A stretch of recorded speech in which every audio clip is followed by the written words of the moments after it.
She speaks 5 languages fluently, plus R, so 6 languages, right? She moved to the United States 3 years ago from Berlin, and even though she lives in Miami, she is a passionate rock climber. So, everyone, please welcome Laura. Hello, everyone. Hi, Jared. How you doing?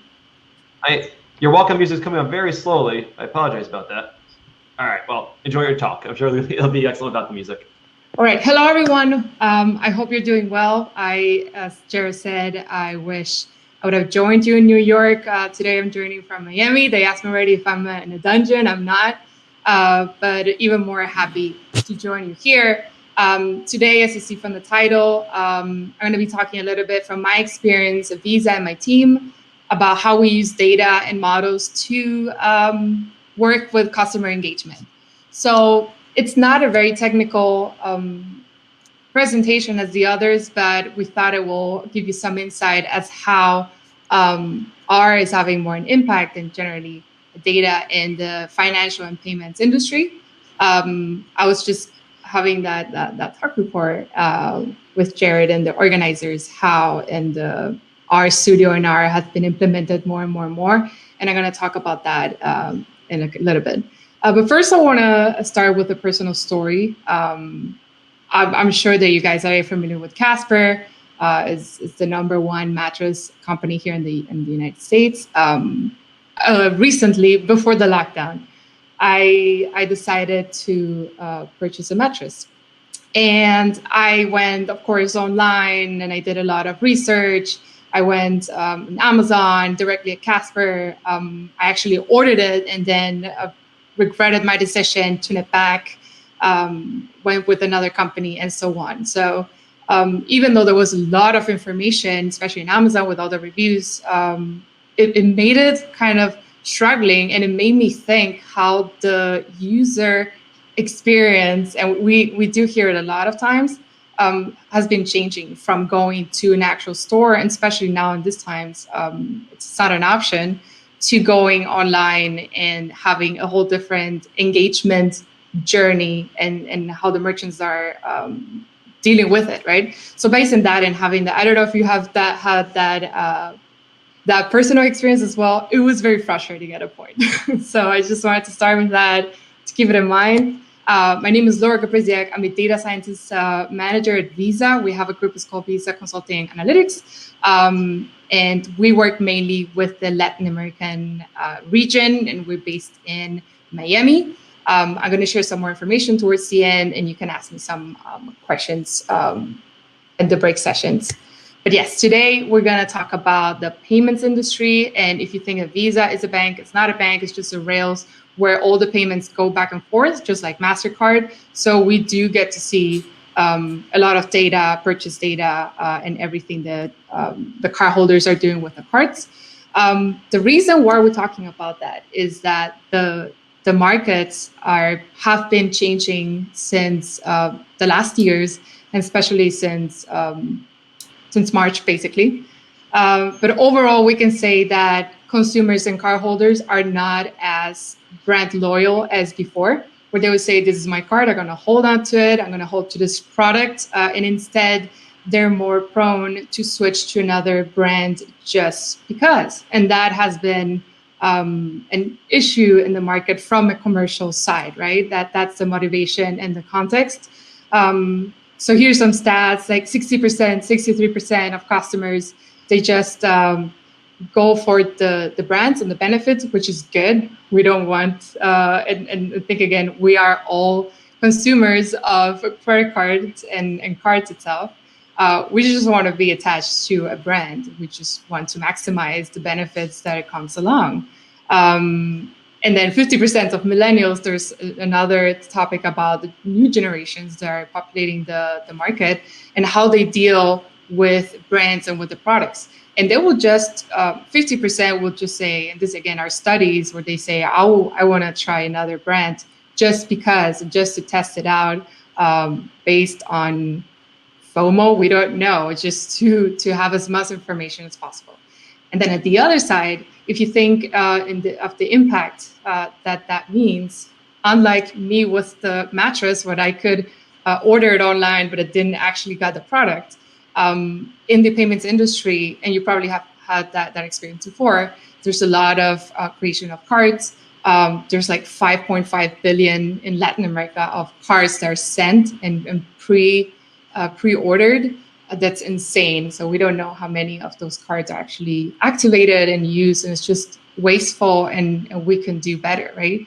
And think about it, 66 million of accounts were open and 64 million were closed. So it's a very dynamic, very changing market, which gives us, of course, the motivation of how can we use that data. I'm going to show you a little bit more what data we have to be adaptive and to be agile.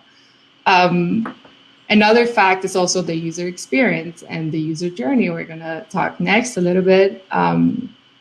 They say, and probably if you remember before lockdown when we were able to travel, remember going vacation and taking your credit card, and then a transaction will be declined. So that has an effect of you very likely not using that card anymore. And that means that it's not top of wallet. So the moment you stop using that card, your bank is not making revenue, we're not making revenue. And that is also a motivation to do better and to recognize and get to know our customers better. Now, in Latin America, is a very specific market. It's very hard right now to have solutions that are just one solution for everything. You probably know that.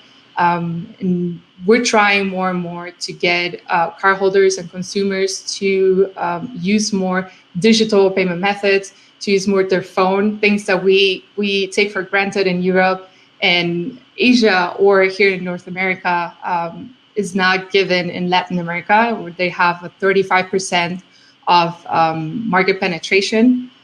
And that has been an issue, especially now. We also want to encourage cardholders to use more cards. And also acquiring new clients, especially if they're not used to it. I was just thinking how in the last 4 months, many cardholders have been doing their first digital payments for the first time out of necessity. So yeah, that is the whole motivation of this talk. Why it's important to be dynamic and to think of the engagement of the client in the payment industry. I'm going to focus mainly in talking about what it is a user journey, how we implement it inside an analytics team, how do we interact with, for example, an innovation center to balance each other.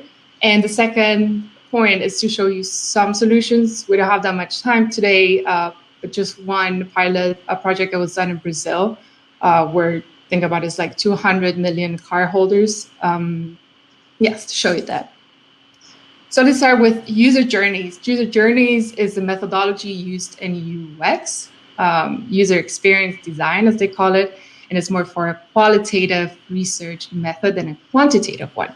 So if you think about solving a problem, this will be a more in-depth study. It's not a survey. It's basically sometimes based on observations. I've seen studies where they use log files, so you can actually quantify that. But basically, all you want to do is mapping the steps or the processes that your end user is following until he uses or while he's using your product or service, right? So think about a credit card. And the good thing is that many of you are familiar with it. For us, it means we first acquire our client, then we engage, and then we retain him, right? It's very high level.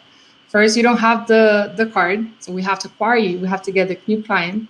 Then we have to make sure that it's engaged, that it uses it, because otherwise, how many cards do you have, right? And how many do you actually use? They say in average, a cardholder has up to, in average 6 cards, I think it's in the US, and they use 2 active cards. And that's the one that you have in your Amazon, and Spotify. We call that a card on file. And those are the ones that they use the most, because very often they are very lazy. They don't want to switch the card. So that's part of the user journey, and that is going to have an impact on your product and the data that we're tracking as well.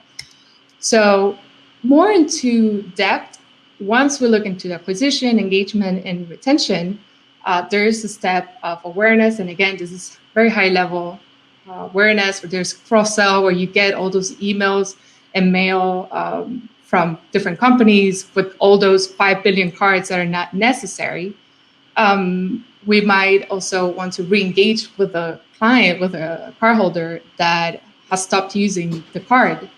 And then overall gain some interest. Recently, there was a campaign from a Visa card and Starbucks. I don't know if you were familiar with it, but those are the campaigns that the public is then aware, right? There's also co-brand cards where you say, there was one with Uber and Visa as well, where you get cash back and points.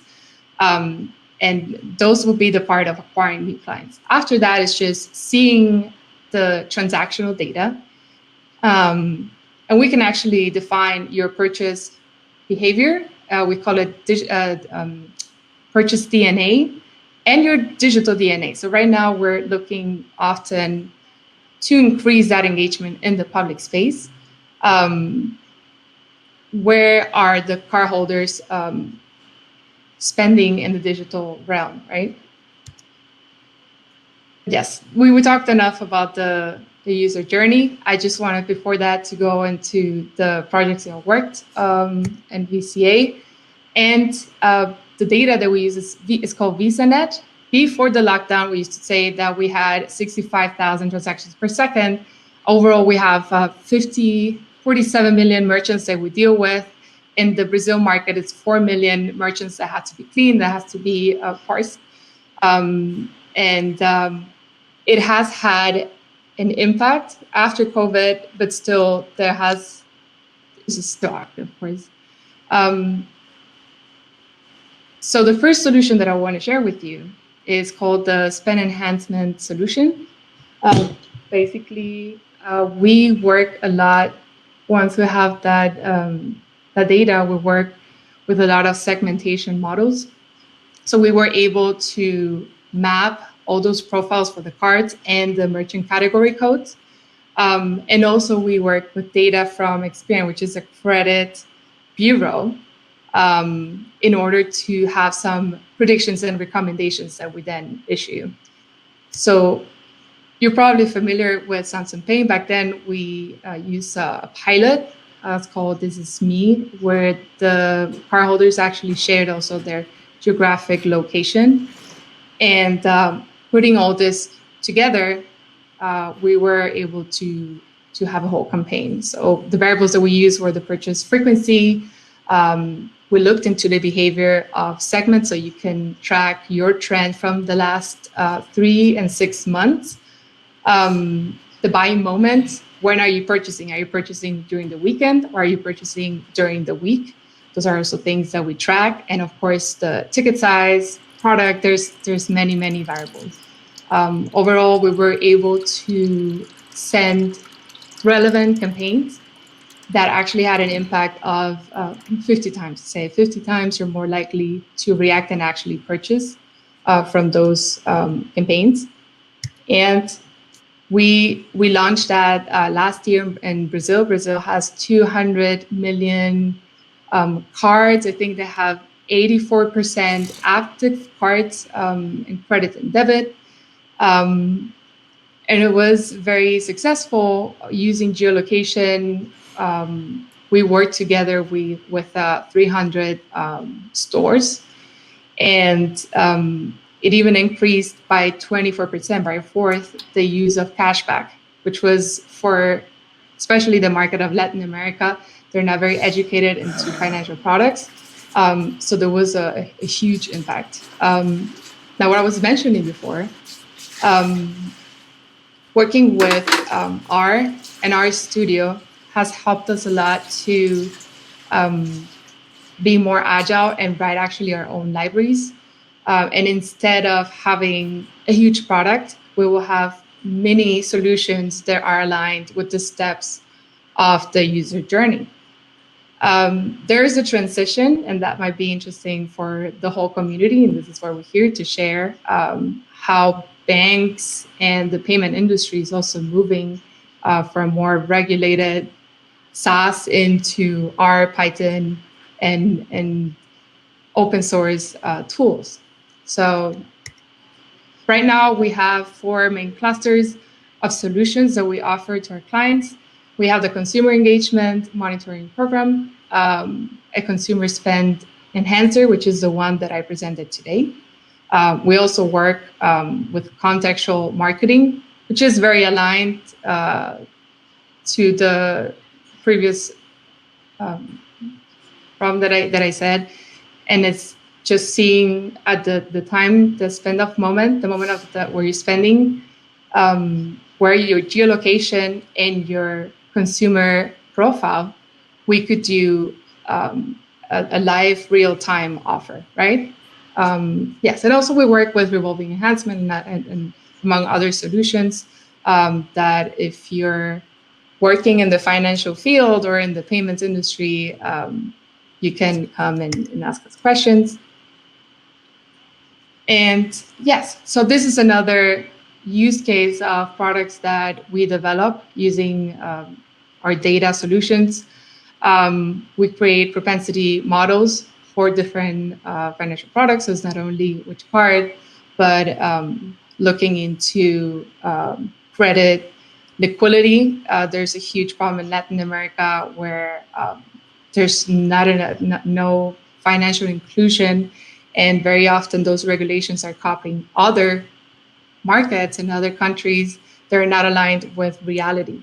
So we're trying to adapt those offers from banks to the reality of their societies and create new ways of having access to credits and to financial products. So very often a very small